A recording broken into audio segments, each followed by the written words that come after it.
Welcome to Rafa Said It Here, a show about everything and anything that happens in our lives that impacts our mind, body, and spirit.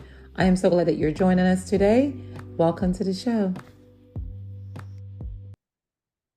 Hey everybody, welcome to Rafa Said It Here. My name is Imraphaellasilva and welcome to my show. This is my 22nd episode of my podcast, but it's my very first video episode. So welcome. If this is your first time tuning in and you're listening through Spotify or Apple, make sure you hit that follow button and also the notification system so that you can get notified of my latest episodes. If you are joining me from YouTube, well, welcome. Also hit that subscribe button so that you can also get notified of my latest episode. So today we're going to be talking about when the wheels of life begin to turn. When the wheels of life begin to turn. And when they turn, they're turning towards winter or fall seasons, where sometimes we can often connect it with challenging times or times that seem to be scary. We don't understand what's happening in our lives. All of a sudden, things were going well, and boom, the wheels have turned. And we go into a space where we begin to say life is happening to us as opposed to life happening for us. So today, I want to talk a little bit about that and also what to do when that happens. Like, what are some things that we should be focusing on, questions we should be asking ourselves as to what is going on in this period of our lives. I think a lot of us, it's safe to say, regardless of who you are, we go through these moments. And mind you that as I talk about these challenging times, I would, depending on where you are, I'm not going to make light of any of them being better or worse than others. Tough times are tough times for everyone. So I just want us to keep that in mind as well.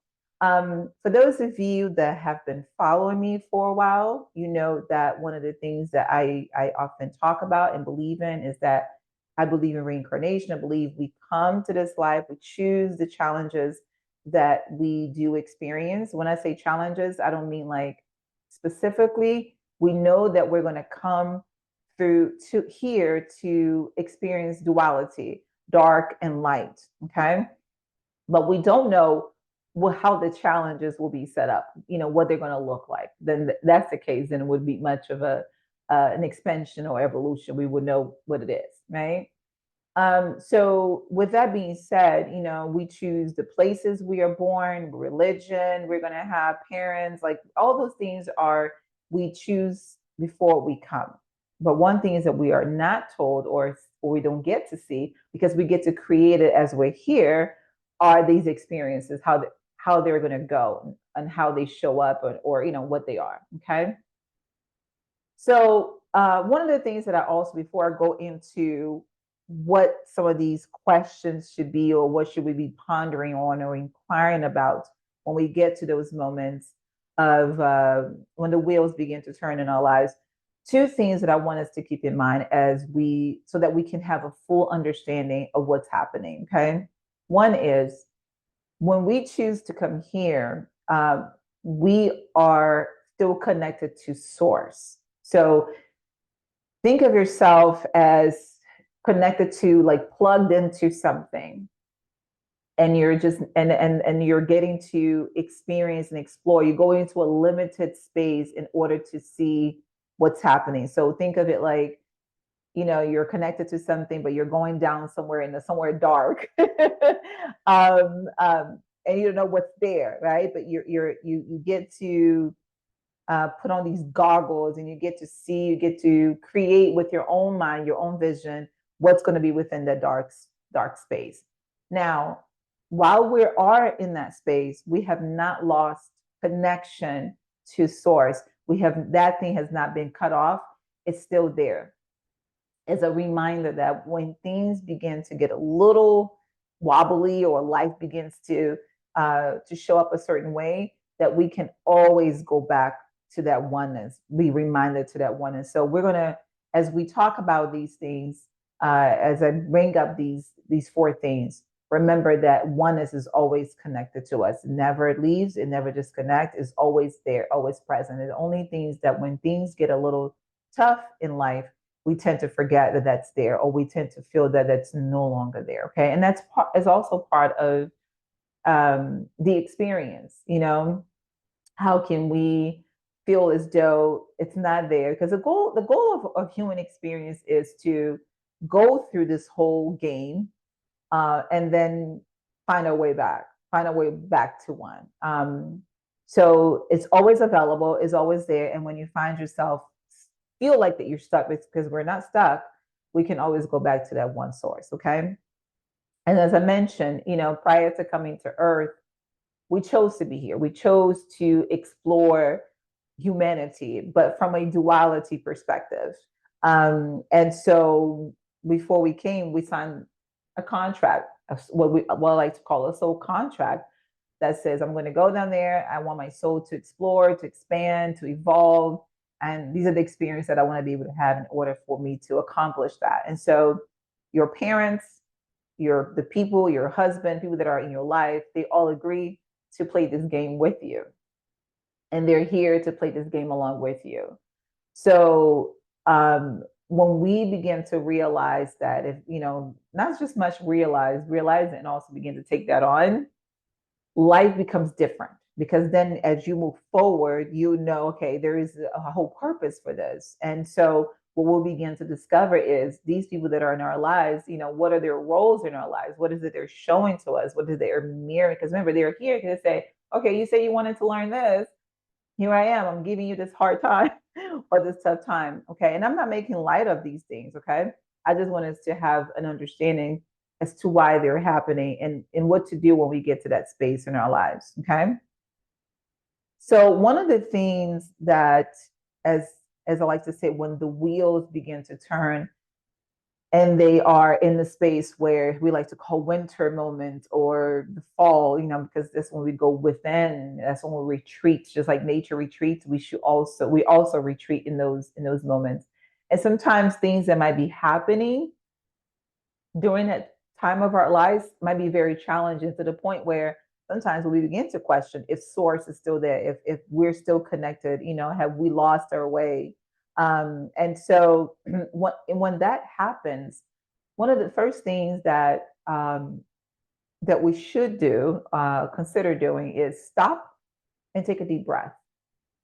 And the reason why I say breath, because breath to me is where life is, where source is a reminder that we're still connected to that source of life. Okay. It also reminds me of the tarot card, the Fool. The Fool represents zero. It's a zero number on the tarot, the major arcana. And it's where the beginning is, where the concept of who we are, our soul is. Okay. Prior to coming to this game, to this reality, is where when we looked at this whole thing, we said, oh, okay, here we are. I want to play this game. It sounds exciting, sounds fun, right? And then, of course, the next card in the arcana is the Magician, and we get to create what these experiences are going to be for our lives. Okay. So, so when we do stop and say, hold up, what's happening right now? What's going on in my life? We take that deep breath, we go back to that zero state, to that space of, okay, there's nothing else there. Like, I usually even say, whatever it is that, just let it go, throw it all, not throw it away, but just throw it around, and just stop for a moment and take a deep breath and remember that you're there with source. Source is still present. The second thing is to ask yourself, what is happening? I think a lot of us, sometimes when life is happening, we don't necessarily take an inventory of what is going on, because a lot of times we go into victim state.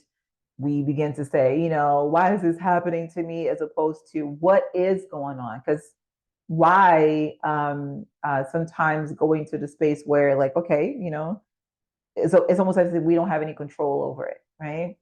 And most of the times you will see that a lot of the things that are happening for us are things that we created ourselves. And so when we stop and ask ourselves, what is going on? Let me take an inventory here of what's happening in my life. Okay. Because when we take an inventory, we have a clear idea of, we're able to kind of trace back at times, how did I get here?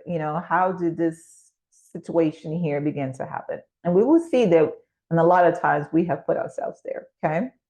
Um, so when you make that list of things of what it could happen, and then you begin to now deal with the one of the most things that I find to be very important, which is our emotional state.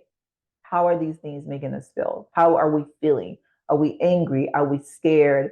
Are we hopeless? Like, what is actually going on in this moment in our lives? Like, how is that making us feel?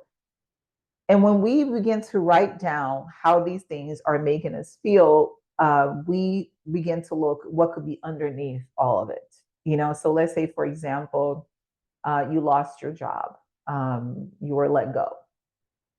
And so the first thing that we begin to ask ourselves is, oh my God, what am I going to do? How am I going to pay my bills? We're going to this fear state of anxiety because somehow that experience is we feel disconnected to source, right? That experience is disconnecting us to source. So when we begin to acknowledge what it is that we're feeling, our emotions, we're able to also discover what might be underneath it all. So, in the example of, excuse me, I lost my job, what could be underneath that fear is, fear of being homeless, fear of going hungry, and all those things connect eventually to death of something, right? Something's going to die. So it's that separation again, that somehow source is no longer connected to us. We feel that space. So, look at what's underneath those emotions and what is that emotion connected to, right? So that's one thing to look at and discover. Okay. Um, the third thing is um, to identify as you begin to look at what's going on. You have this clear idea. Here's what's going on.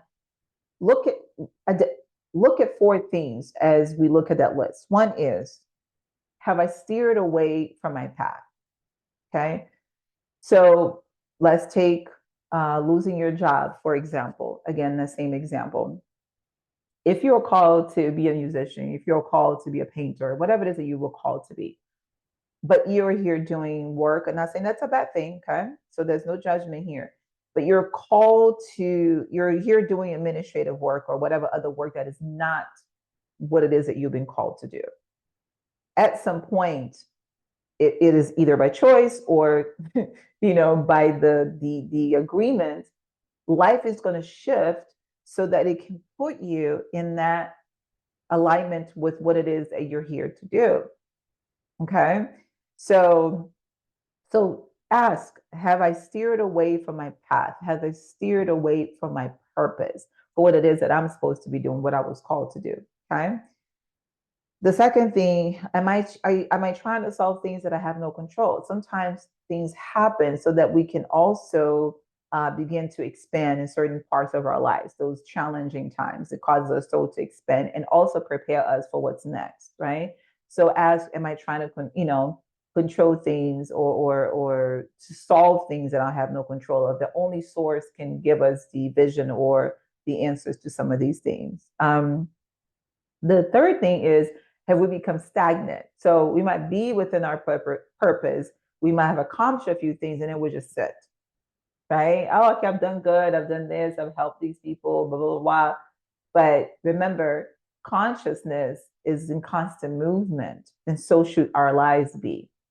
So when we get into that space of complacency, or we think, okay, we've made it. No, you're still here. You're still playing this game, and so and if we become stagnant, the wheels will turn in order for us to continue to move. So what it is, maybe that you need to add on to it or grow, or what else is there for you to do within that space. Okay.